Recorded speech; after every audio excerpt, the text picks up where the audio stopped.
Oke, Assalamualaikum warahmatullahi wabarakatuh. Apa kabar teman-teman semuanya? Semoga sehat terus ya.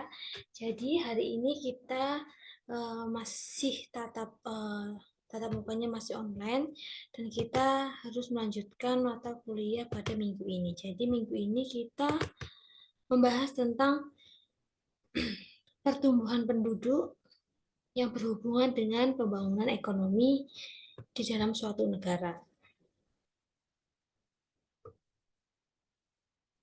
Kita slide dulu.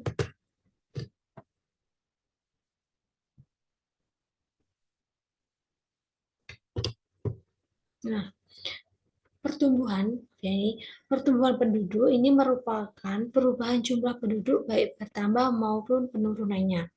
Nah, faktor-faktor yang mempengaruhi pertumbuhan penduduk yaitu biasanya itu kelahiran atau natalitas, lalu kematian, mortalitas, dan perpindahan penduduk atau migrasi. Nah, kelahiran dan kematian dinamakan faktor alami, sedangkan perpindahan penduduk dinamakan faktor non-alami. Nah, untuk fertilitas atau kelahiran merupakan salah satu faktor penambahan jumlah penduduk di samping migrasi masuk. Nah, kelahiran bayi membawa konsekuensi pemenuhan kebutuhan tumbuh kembang bayi tersebut, termasuk misalnya jumlah gizinya, lalu kecukupan kalorinya, lalu perawatan kesehatannya dan kebutuhannya sehari-hari, dan lain-lain. Nah, dalam ekonomi dalam pembangunan ekonomi sendiri itu suatu proses kenaikan pendapatan total dan pendapatan per kapita dengan memperhitungkan adanya pertambahan penduduk disertai dengan perubahan fundamental dalam struktur ekonomi di suatu negara. Lalu dan pemerataan pendapatan bagi penduduk suatu negara. Jadi pembangunan ekonomi itu. Jadi pendapatan total atau pendapatan per kapita dalam suatu negara. Gitu. Nanti berhubungan dengan jumlah penduduk gitu. Jumlah penduduk itu semakin bertambah atau semakin berkurang. Nah, keterkaitan pertumbuhan penduduk dengan pembangunan ekonomi ini pertumbuhan penduduk di kebanyakan negara yang ekonominya tengah berkembang adalah akibat tingkat kelahiran yang tinggi dibarengi dengan tingkat kematian yang menurun.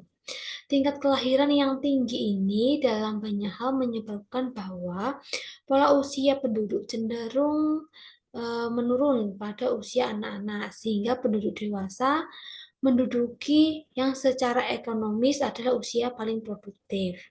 Tingkat kematian yang menurun terutama pada lapisan penduduk berusia rendah seperti bayi dan anak-anak, sehingga proporsi anak itu akan semakin meningkat. Struktur penduduk dengan pola usia seperti ini pada umum tidak menumbuhkan semangat pembangunan. Nah, hal-hal yang mempengaruhi pertumbuhan ekonomi ini pertumbuhan penduduk dan angkatan kerja. Pertumbuhan penduduk dan pertumbuhan angkatan kerja yang biasanya itu terjadi beberapa tahun kemudian setelah pertumbuhan penduduk. Secara tradisional dianggap sebagai salah satu faktor positif yang memacu pertumbuhan ekonomi.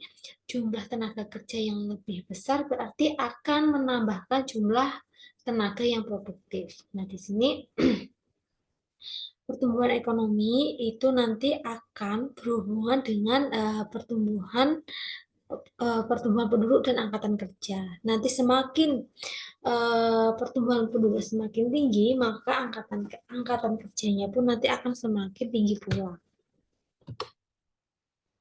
Nah, sebenarnya hal tersebut itu ada positif dan negatifnya dalam hal pertambahan penduduk bagi upaya pembangunan ekonomi. Lalu sepenuhnya tergantung pada kemampuan sistem ekonominya.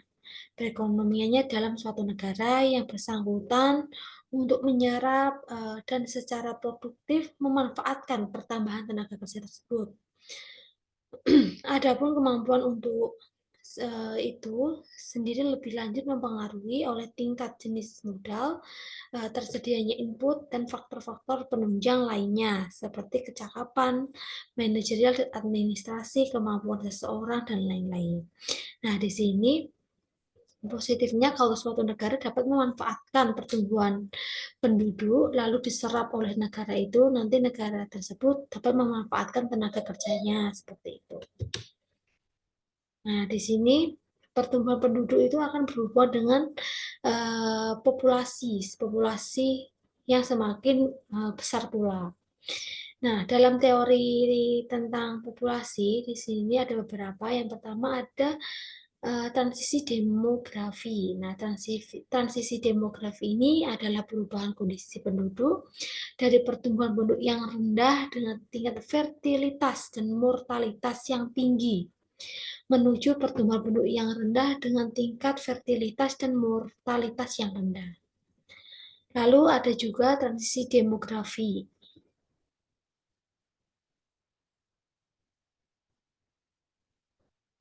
Oh, bukan. Lalu ada juga perangkap Malthus. Di sini adalah teori yang mengusulkan bahwa